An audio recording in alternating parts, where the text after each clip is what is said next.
Janet, I apologize. This next section, I got to go and close, but it shouldn't take more than a couple minutes, and then we'll be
Go ahead and get started with agenda review. The first resolution that we're going to review is FY 2025 Budget Document 003, Schedule C Budgets.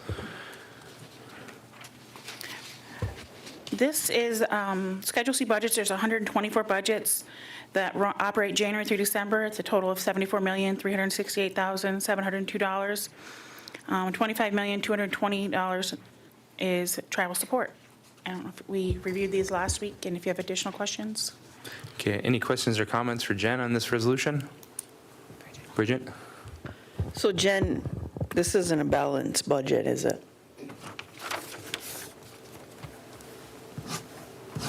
To some extent, yes and no. We had gone through a list last week that showed ways that we could balance it.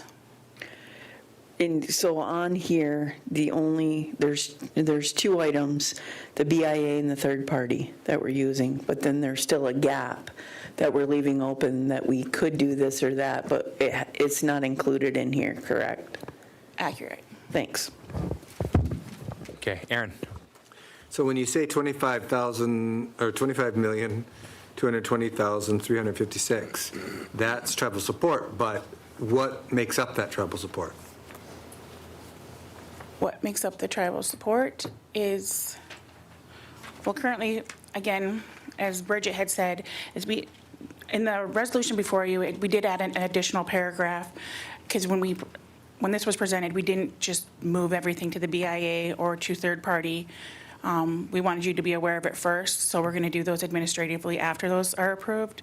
So what makes up this is what we have in tribal support that came from internal services or corporate tax. There's also some other funding that was identified. I can't think of it off the top of my head. I don't know if it was like if something like opioid funds could be used to fund some of the programs, stuff like that. So again, it wasn't a complete balanced budget, but there were things that could be done to balance it. We're punting basically to the administration to find those. Will those be done through administrative mods after the fact?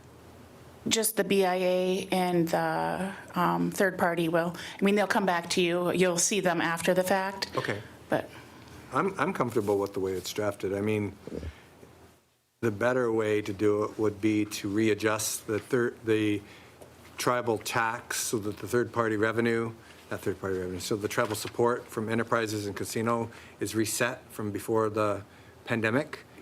We brag about, and it's true, and we're happy about that we are now back to the pre-pandemic revenue generation. So it should go back to that. I know there's an assumption, and I think it's just an assumption, because if you look at our budgets, there isn't any fat in the budget. So I'm comfortable with the way this is drafted as is. So, Bridget? Yeah, I guess that's a good point. I mean, we talked about the extra money from the casino, and I don't think that we've made that decision, whether they're going to be paying, whether they actually owe. I don't know if there was other conversations and there was a decision on that, but I'd like to know, I guess, where we're at with that too. Okay, anyone else? Okay, so we'll move on to the next resolution then, which is FY 2025 Governmental Capital Expenditures. this is the 2025 CapEx for internal services. It's a total of $643,500. Most of it will be covered by fund balances. $153,500 will come from tribal support, and that is included in the number that we had given to the board last week as well. Okay, thanks, Jen. Any questions, comments from the board on this reso? Okay, I appreciate it. All right, so let's move on to governmental Sioux Tribe broadband planning grant establishment of FY 2025 budget.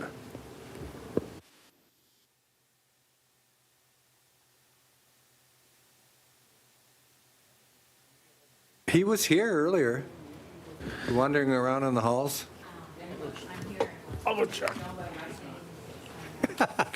Okay, Tyler's going to go look for Larry, It's not open. That's a waste of his time. and we're going to skip him for now. And we will cover Natural Resources Division, Utility Authority, Environmental Contract, Establishment of FY 2025 budget.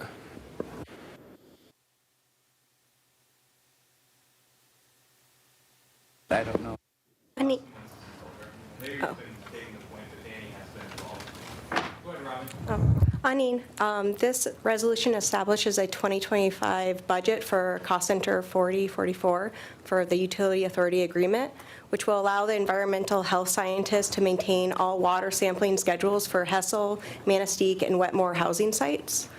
The total budget is $56,418.72. And it will pay for half of full-time employee. Thanks, Robin. Any questions, comments on this? Okay, are you going to be covering the next resolution too? Natural Resource Division uranium testing? Yes. Okay, let's jump to that then.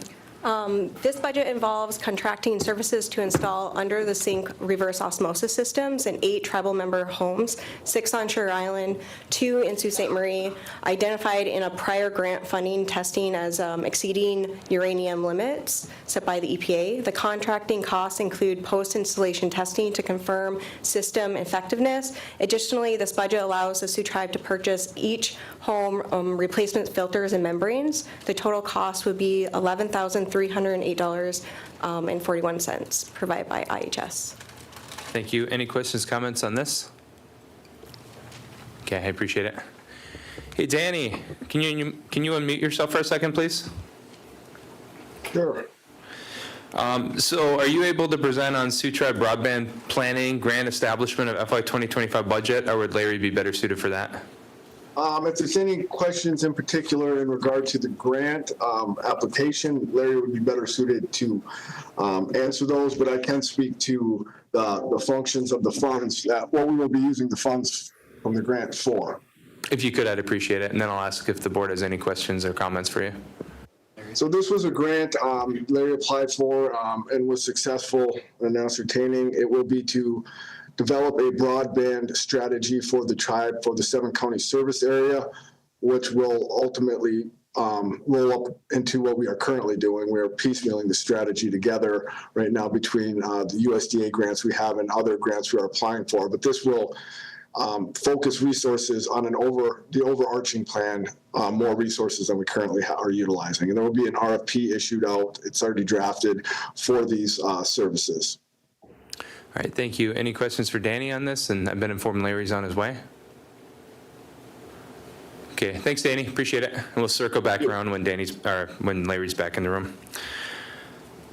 The next resolution is Consortium Cooperative Ecological Resilience Technical Service 1.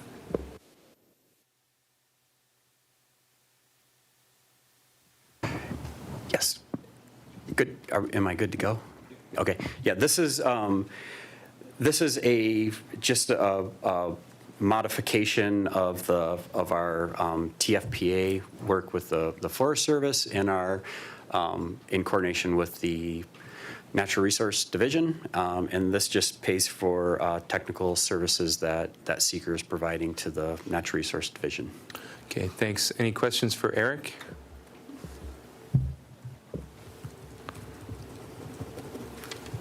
All right, I appreciate it. Thank you. Yep.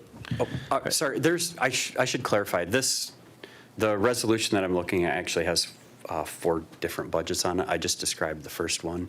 Do you want me to go through all of them, or? If you don't mind, yeah. Yeah, no problem. So there's technically Seeker Technical Services 1, which I just described. The second one is the GLRI Adaptive Management, which again is it's a chunk of money that's funding our work associated with the wildlife program's Boreal Forest Resilience Initiative.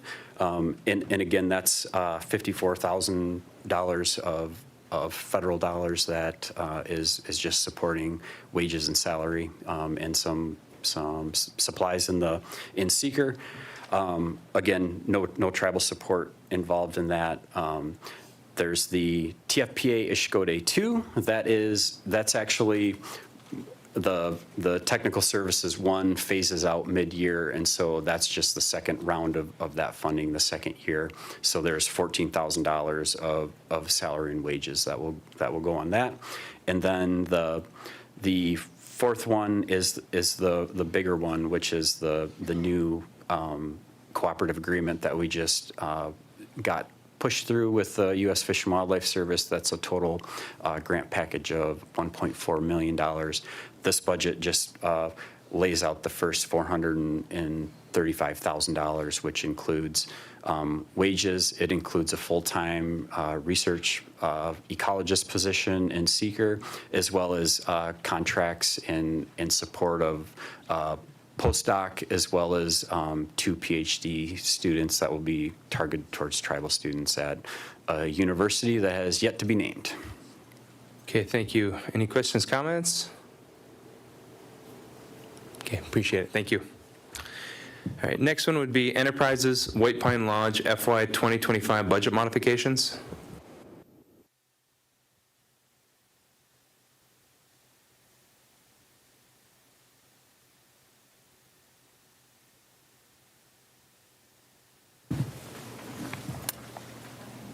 This resolution is to eliminate the convenience store budget 6261 and the administration budget 6260 and combine the budgets into 6262, the hotel. We did workshop this last week, and if you have questions for me or Dan, we're glad to answer them for you. Okay, thanks, Jamie. Any questions, comments for either of them? Bridget? I just have I guess, concerns or whatever. You know, the number 2 destination in Michigan is Munising. I know this isn't exactly right in downtown Munising, but with all the summer tourism and the winter snowmobiling, I just can't understand why this can't succeed. I can't wrap my head around it. I would think with some changes that we're talking about, this could still operate. I know the casino and different areas have talked about either expanding their campgrounds or, you know, starting a new campground. You would think that that would be in addition with this. So I just have a hard time with us closing this up. That's all. Okay, anyone else? So this is the gas station, right, Jamie? Correct. So I can speak to it. It's a rural gas station. You know, if there's not snowfall, you won't have snowmobilers there.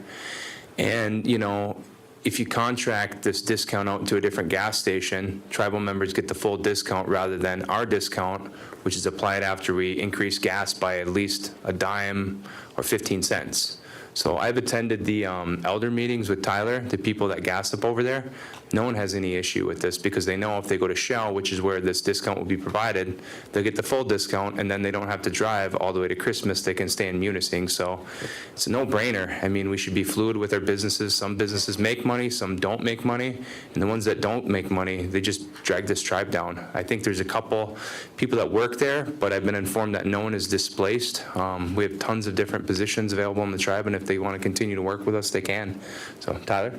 Yeah, I was just gonna ask Dan, you know, like, so this is losing business. How many years has this been in the red?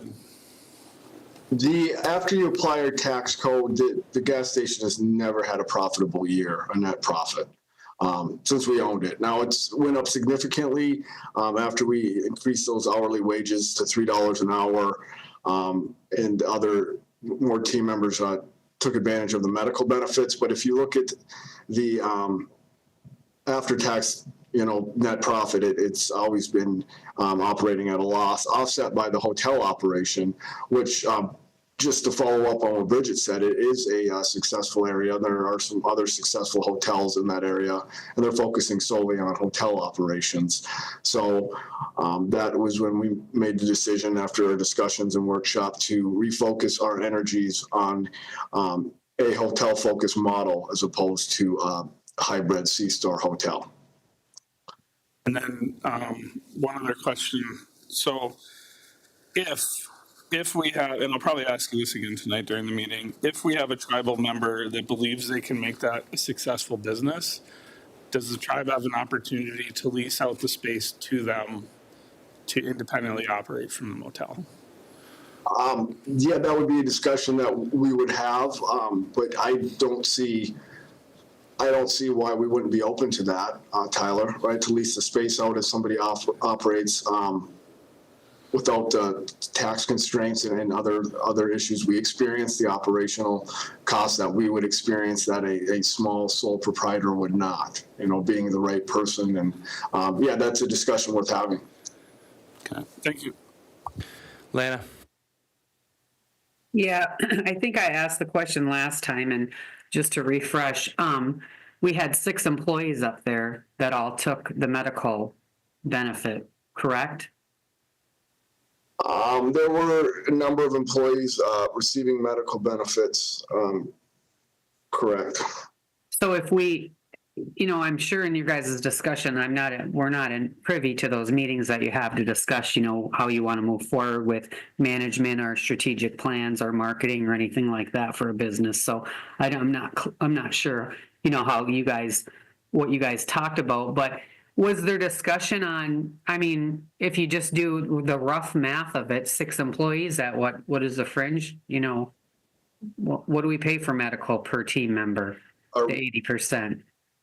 Do we want to get into those discussions and I don't know, is that an internal discussion we would like to have? I didn't know we were going to discuss budget numbers. I thought we did that in closed session.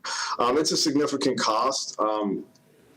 Well, that's what I'm wondering, if that, because we've talked about it for years on figuring out how we can change it so that, they're part-time or whatever, increase their hourly wage and not offer the benefit, whatever. I'm kind of with Bridget on this one. I think that, more strategic planning and, because we've had some struggles there. I won't repeat them because we are in open session. There was I can think of 2 glaring struggles that we had up there. I'm not even sure that they're fixed at this point, but I'll just leave it at that, and my vote will be my vote. But I do think that the businesses that we have can make it with proper attention and proper changing things that we need to change, such as the medical insurance. So I'll just leave it at that. And I will follow up. That won't change the taxes that are levied on that fuel. That the membership will, as Tyler stated in Austin, receive a better discount if we move that to another station. And we're not closing the business. And the team members have already. Their last day was the 31st. Some have been moved to temporary. We moved the whole model to part-time employees. I will say that, other than the manager and the ones that didn't stay were giving. There were positions open at the casino, so there was options for the team members. Okay, Rob? I just want to say this is getting ridiculous that we have one of our executives in a profession and they're telling you it's never been profitable. They want to refocus their energy on enterprises that are profitable. We have a proven track record of property management that makes money. The point of our EDC is to create a profit, to either reinvest and scale our businesses to create more of a profit, or to create a profit for services for our member. So we have multiple businesses that have never made a profit. Your EDC director is telling you and most likely will not make a profit. We have businesses that our previous Sioux Tribe Inc. CEO said, do not buy these businesses. They will not make money. They're never going to make money. We have millions of dollars into golf courses, and now we're sitting here talking about a gas station that's just not going to make money. At some point, we have to sit back and use a little bit, please, just a little bit of common sense when it comes to business. If the business runs in the red for so long, and you have an EDC professional telling you, not going to make money, I'm not sure what qualifies us on this board to argue with professionals that tell you it's not going to make money. It's just not.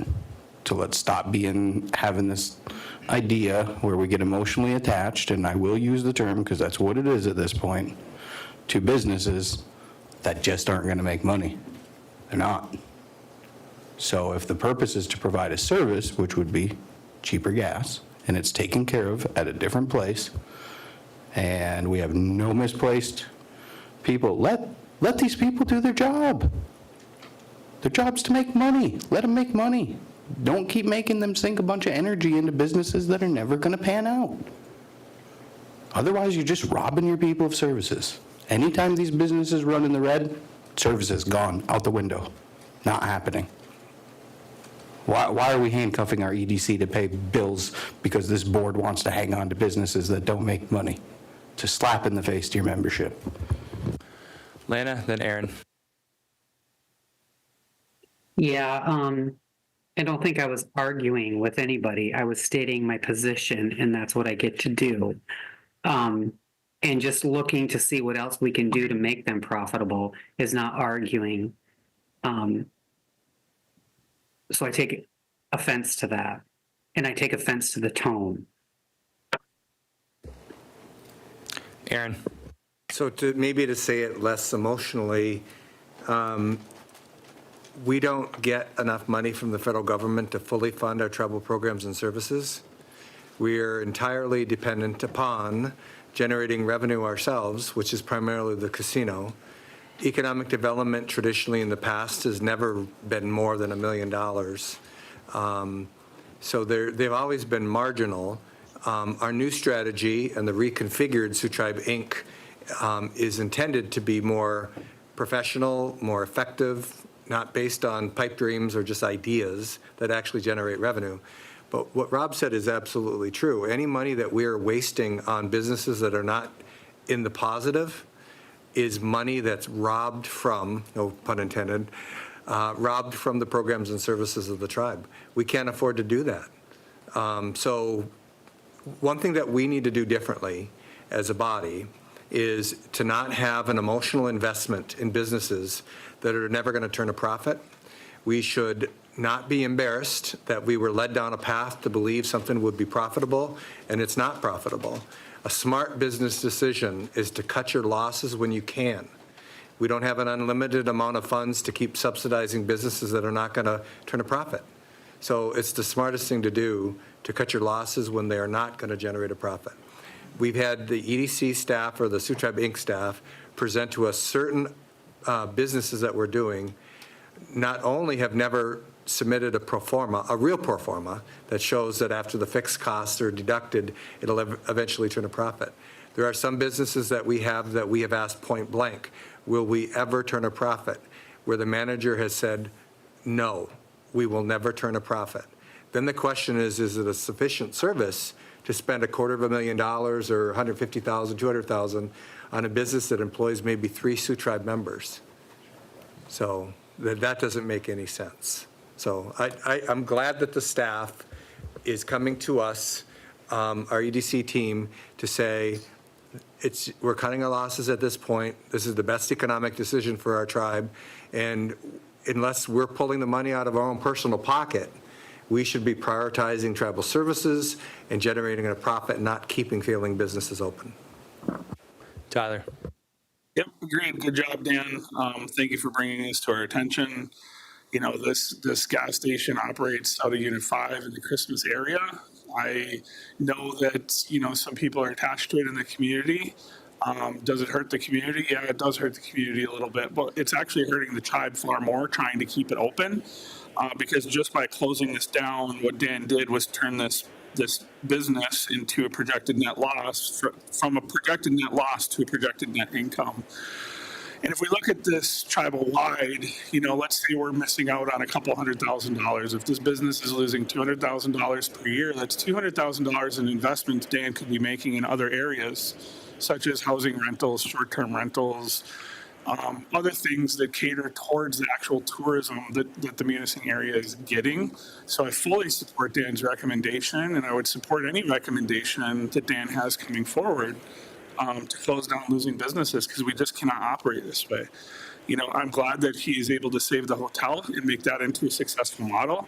I think with some revisions, he can do even better. So I look forward to seeing what he has in store for the EDC as a whole, but we can't continue to hamstring our economic development with a bunch of red line budgets that are in the hole. Like, it just doesn't make sense for the tribe to lose out $200,000 per year when in another model we could be making money or investing that money elsewhere.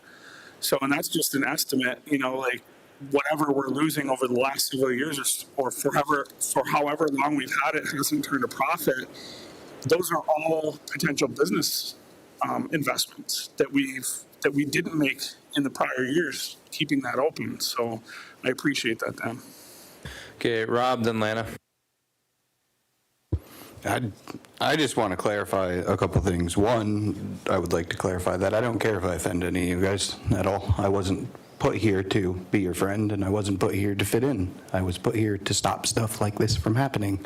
And if we're talking about being offended, I'm offended, and I think many members are offended that we're hanging on to businesses that lose their money. I would be offended if I was in Unit 2 and I found out that, well, I probably shouldn't say that. So, but I am going to say that I'm going to make some resolutions and motions pretty soon to put all this out to the membership, because what I was about to say I'd probably get in trouble for saying. And, I will say that we should not be replacing losses with monies that could help our tribal members. We have a housing crisis right now. We have record inflation right now, and we're pissing money off to losing businesses. And I don't want to be just singling out the golf courses or White Pine Lodge, all of it. I think that we need a full report to all members of anything that loses us money. And if you guys want to argue it's proprietary, it's going to, hamper our business with competitors, believe me, competitors don't want to mirror what we're doing with losing businesses. Believe me, they don't. It's not that they're going to adopt it because they're, knocking down doors to lose money. Nobody is, except for us. So, actually, legal, can I get a resolution to release all information to any enterprise that loses us money or land that we own anywhere?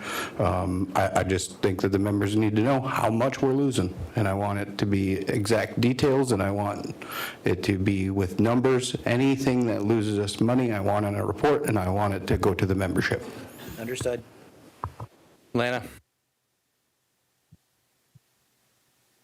Yeah, I'm not even going to respond to that, but let's talk about these lease options for that property. What's the plan there? What, do we have someone in mind to lease that store? Has someone approached the tribe to lease that store No, and make it a profitable business? I asked that specifically because if a tribal member believes they can make it successful, let's just make it an opportunity, instead of allowing rumors to pursue.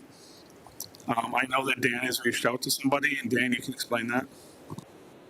Sure. Well, I did it in these initial conversations. Where we transferred the license to was the Shell Blarney Castle. They are our oil distributor. I asked them if they would be interested in any option like that. They said no, but they would be interested in taking the discount fuel to their operation already, which is the path we are utilizing. So I do not have any interested parties, but the concept of leasing space is one that I'm open to for that business unit.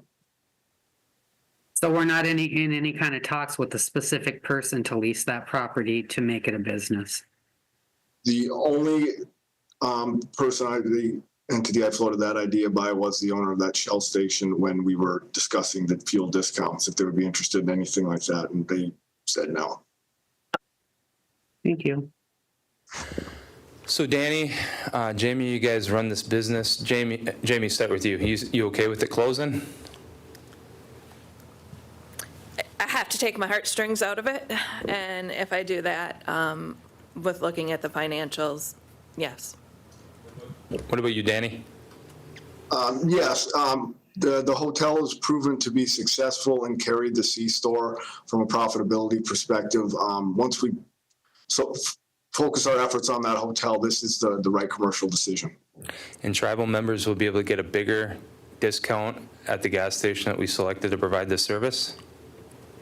Correct, because we will not have internal service tax and the tribal taxes put on that. Final question. So I just want to repeat this so I understand it correctly. You said that only one person was getting insurance up there? No, there were multiple individuals getting insurance. Did you say we I don't- changed it around? Yeah, everybody is part-time now, so that will not take effect until they reclassify the insurance, which we do once a year, which is part of our policy. But they all team members other than the manager are part-time remaining. Okay. Yeah, I mean, that's a good enough explanation for me, Danny. You know, we hired you and your team to run these businesses, and if you've crunched the numbers and if you have years of financial data, you know what I mean, to support what you're saying, which is they're not profitable, I'm fine with that, especially considering that discount is going to be able to provide it at a different gas station and tribal members will get more money. And I mean, the first resolution that we covered, you know, is regarding budgets, and we asked the question, are we balancing the budget? And the answer is, kinda, maybe. You can't have it both ways. You can't continue to operate several businesses that lose 6 or 7 figures per year and balance the budget. It gets awfully tough, so I'm supportive of that. Kim? I don't agree with Rob about publishing our information out there. We got business people we do business with, and I think it's going to deter them. This is inside information that, I mean, they're going to see it's closing. They want to know why they can contact us. But I don't know of any business that says, okay, let's publish all of our losing information. Has anyone done business with anyone that's done that? No. So I don't think that should be put out there. I think that's part of our priority information, if I'm saying that correct. Okay, Rob, then let's move on, guys. So to that point, there's a fundamental question to be asked. And the fundamental question is, are we first a tribe or are we first a business? If we were only a business, I would agree with Kim. But we're not. We're a tribal government. And the rights of our membership will trump us being a business every time, in my opinion. Our members have an absolute right to know where we're losing money and how much money we're losing. That's going to trump any argument that I hear. So we're a tribe first, and our members' rights are going to come first. And I guess another point is, if the idea that releasing this information is going to caution business people not to do business with us, well, tell you what, smart business people don't do business with people that lose money. So let's stop losing money, and we wouldn't have to worry about it. We're closing them. We're not. We've literally just paid hundreds of thousands of dollars on a public resolution to keep golf courses open that lose hundreds of thousands of dollars, that we were cautioned by STI not to buy, that your EDC director tells you will not make money. We're not closing them. We have people that are emotionally attached to them, fighting like hell to keep them. Well, we got people that are homeless. It's ridiculous. We're not closing them. We're bleeding out the years and money that we're losing. And it's been put on the agenda multiple times to close the businesses. And if you were right and we're closing them, they would have been closed. They're not closed. They're still running in the red. They're bleeding out money. So until they're closed, I'm not going to be quiet about it. I'm going to keep saying, release the information to the members. The members have a right to know how much this board is wasting. They really do. And that trumps any philosophy on what good business is. We are a tribe first of people, citizens that have rights to know what this board is doing. I'm not going to back down on that. So if we don't want to release information about losing money, shut them down. Shut them down, and there will be no argument about it. I will shut up when you shut them. Doing that right now. No, we're not. I just said we're not doing it. You guys, we're on agenda review. Let's move on, guys. All right, next resolution is enterprises. No, actually, just cover that one. Next resolution, applying for BIA GLRI Coastal Restoration 2025.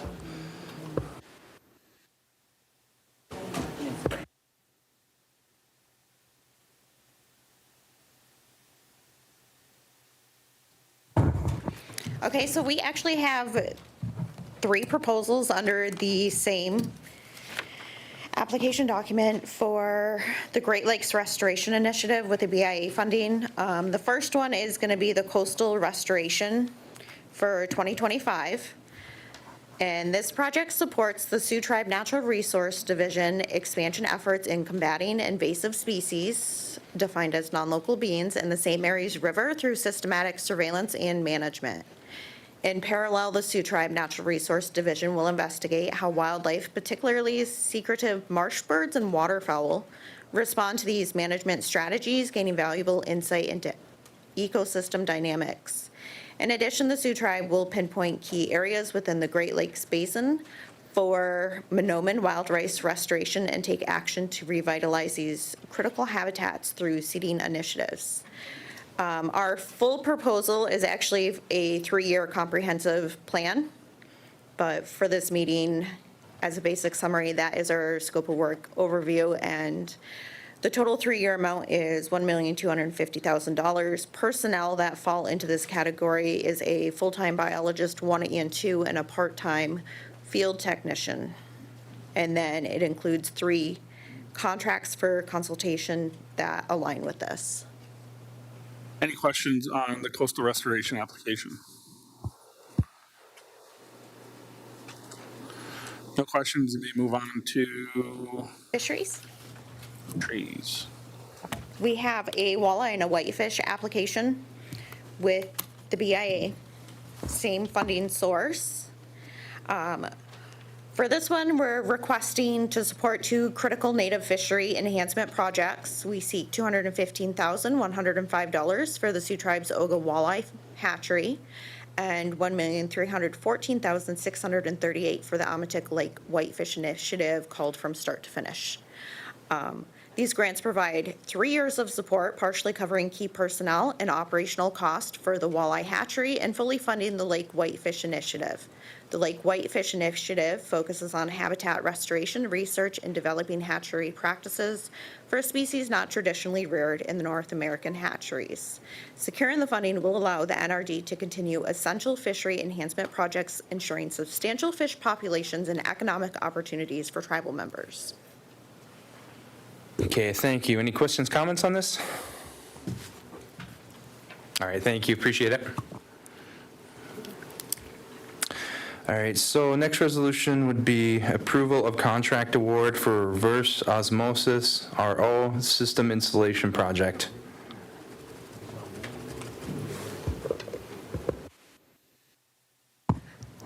Anine again. So this resolution is exciting. It seeks to approve the contract for Nicolay Shores Plumbing for the purchase and installation of 1 reverse osmosis system in 8 separate tribal residences. Additionally, the contractor will conduct post-installation water quality testing for uranium at each location. The total contract award is $8,792. Okay, thanks, Robin. Any questions, comments on this one? Okay, appreciate it, thank you. Welcome.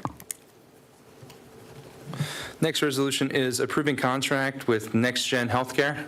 And James, you were requesting that this be closed, right? Because there's some proprietary. I'll save it till the end so we don't have to boot everyone out. Sit down, guys. We'll save it for the end. All right, so the next one could be Lodge of Hope. Do we have Megan or Juanita here?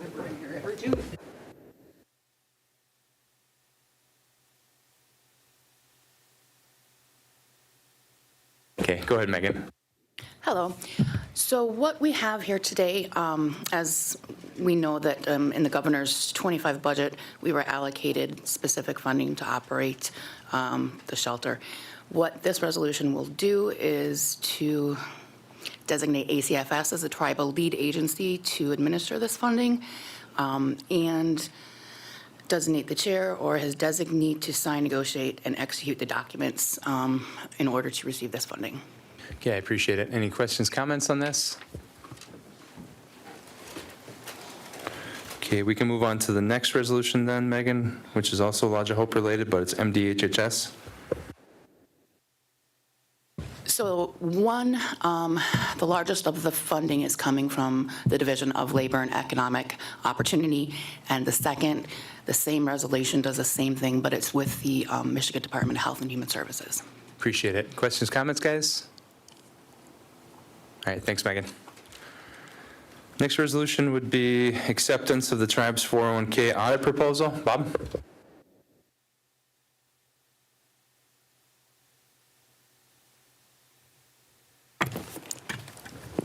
Yes, this is a resolution to accept the audit proposal. We went out and RFP'd for a new auditor for our tribe's 401K program. The previous auditor's 3-year cycle was up. We're going ahead and appointing a new award for a 3-year cycle to Dennis Gartland, who is the same auditors that we have right now for the 401K plan. Thanks, Bob. Questions, comments from the board? Aaron? Is the audit committee part of the review process, or do we just tell them we made the decision? In this one, we just made the decision because it's a smaller audit. But the big audit, we do that. We involve them in everything, the audit committee. All right. This one's a Anybody 3-year else? contract for $50,000. The only reason why we brought it to the board was because it was at $50,000 for the 3-year period. Anyone else? All right, thanks, Bob. Next resolution is waiver of sovereign immunity and authorizing confidentiality and non-disclosure agreement with Sacred Path for enhanced tribal cards. So do we have someone from staff that can present on this? So it's a waiver of sovereign immunity. Can someone from legal? And I thought it was Ryan that did that, and he left. Nope, not me, I don't know who you guys, It's for the enhanced tribal IDs. Ryan or enrollment. Okay, can you guys get on the phone with Ryan, see if he can present on this? This is the waive sovereign immunity for the company that's going to potentially help us create the enhanced tribal IDs. Okay, so we'll skip that one for now. Next one could be protecting tribal government and service jobs. Yeah. That's the one we're taking off the agenda for No, tonight. this one is staying. The other one is the freeze. That one comes out. The first Okay. one is, as we are looking forward to basically balancing the budget, you heard earlier that we have a commitment for tribal support, but we may have a shortfall to fully cover the budget. And as we look more closely at savings, I want to create a driver. In the past, we used to have, and we used to give direction to the departments of what to preserve, and it's always been jobs. And so what I want to do, that was a de facto sort of informal practice. I want to establish a driver that as we're looking for economic efficiencies in the budget, that the last thing to cut would be jobs. So we look to cut other things, and, you know, without getting in a big debate about it, if we're spending, you know, $150,000, $200,000 a year to subsidize businesses that are never going to turn a profit, that's an easy one for me to shut that one down in order to preserve that many jobs across the tribal organization. So I just want to pass this resolution so we're setting a driver that as we're looking at economic efficiencies and potential budget cuts to balance the budget, that we're preserving jobs. Okay, anyone else want to talk about this? Mike? We have discussed this in the past, and I have no problems moving forward. I think we need to define what a tribal business is a little further. But I'm also a little concerned with the second resolve about having the EDC staff operating without a tribal sport. I think we've been just talking about that and discussing it. I don't think we've given enough time to iron down an actual plan of attack. I know that this is just, hey, it gives you 30 days, but 30 days around here isn't a long time because we take forever to get back in touch with people and to be able to meet up with them again. So I'm not opposed to the ideas of any of this. It's just I'm concerned with the timelines on it and the restrictions put on the staff, so. Aaron? So I'm more important about protecting the jobs. I mean, I'm more concerned about protecting the jobs. That's more important to me. But I cannot stomach carrying businesses that have not only not ever projected a revenue stream, but for which Rob explained, I wasn't here when the EDC moved in this direction, but your EDC executives advised you against it, against certain businesses that are going to lose money. What I do know is since that decision's been made, they've on average lost $150,000, $200,000 a year. So the question is, I'm okay with maybe striking that portion or the 30-day requirement, maybe make it 90 days or something, 6 months or something. But what I'm not okay with is just looking the other way forever. Because if you add that up, 5 years is $1 million. We cannot afford to keep open any business to accommodate any board members' pet projects that are going to cost $1 million. We can't. So I'm good with changing the timeline from 30 days to maybe 6 months or some determinate amount of time that somebody else can propose. But what I'm not okay with is if we cut one job while we're keeping businesses that have never been proposed to turn a profit. And if I'm wrong, somebody on this board can show me the pro forma.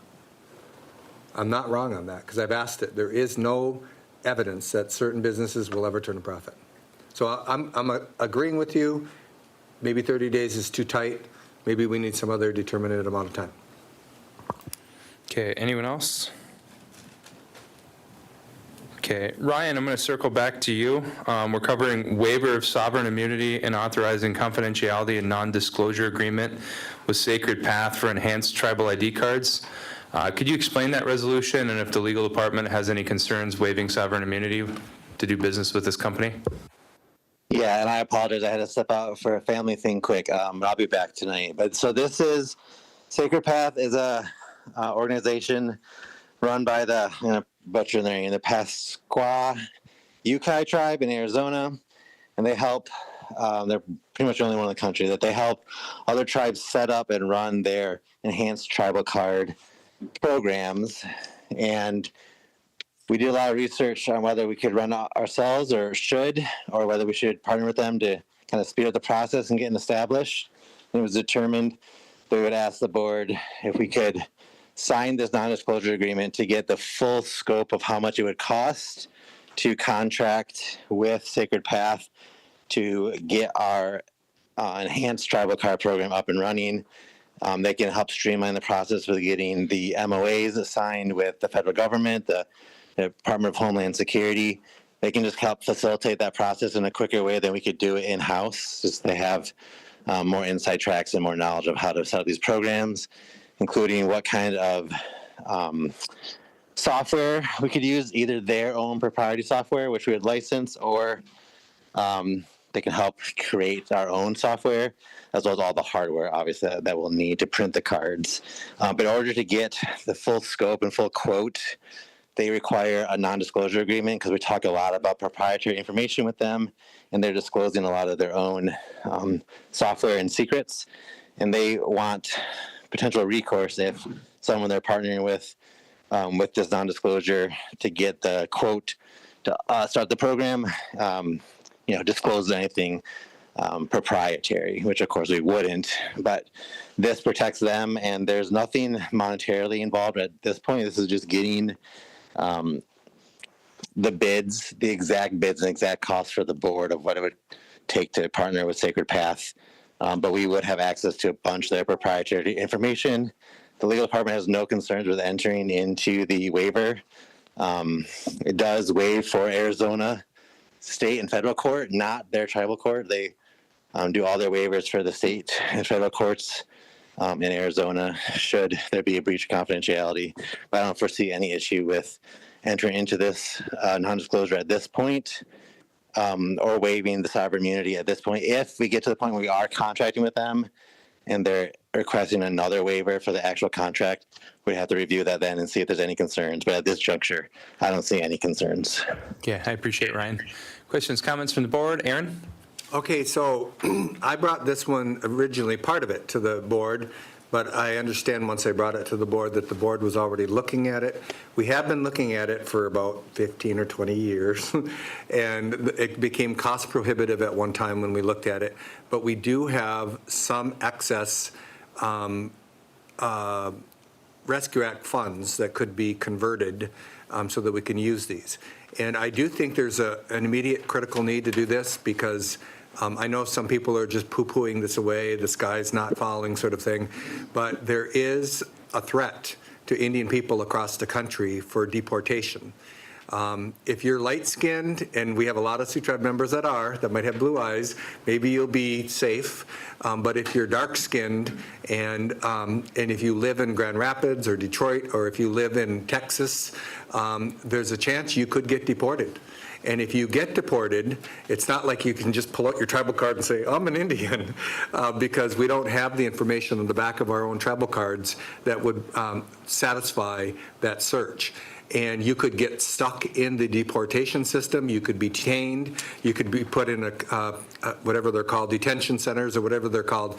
And by the time you get to prove who you really are, you've been in there for 2 or 3 months. The backlog of this is going to be months and months and months, and it's going to be chaotic. And so while we were already looking at going in this direction to have our own sort of tribal enhanced IDs, this is just another impetus to move in that direction to keep our people safe all across the country. And it's not made up because the Navajo Nation's already reported that several of their citizens who are not Mexican at all have been detained, and they've been in detention for a couple of days until their tribe intervened. Okay, anybody else? Okay, appreciate it, Aaron. So let's circle back to Larry's resolution, governmental Sioux Tribe broadband planning, grant establishment of FY 2025 budget. Larry?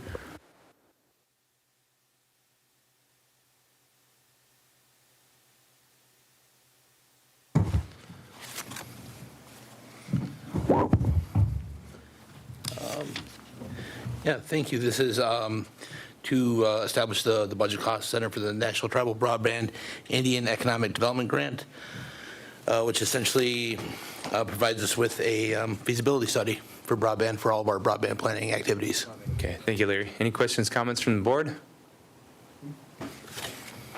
Okay, I appreciate it. Thank you. Thank you. Let's move on to establishing annual performance review process for team members. Isaac, you put this on if you'd like to speak first. Yeah, so currently we have no mechanism in place to evaluate our employees and see how they do within their positions that they're hired for. And I think it's imperative that we start somewhere.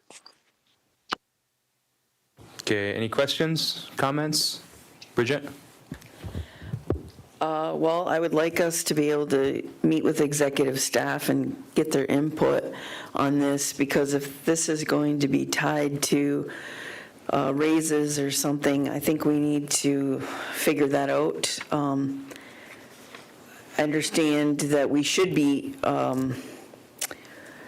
evaluating our team members, we should be, but whether it's tied to a raise or promotions or whatever, I think is another story.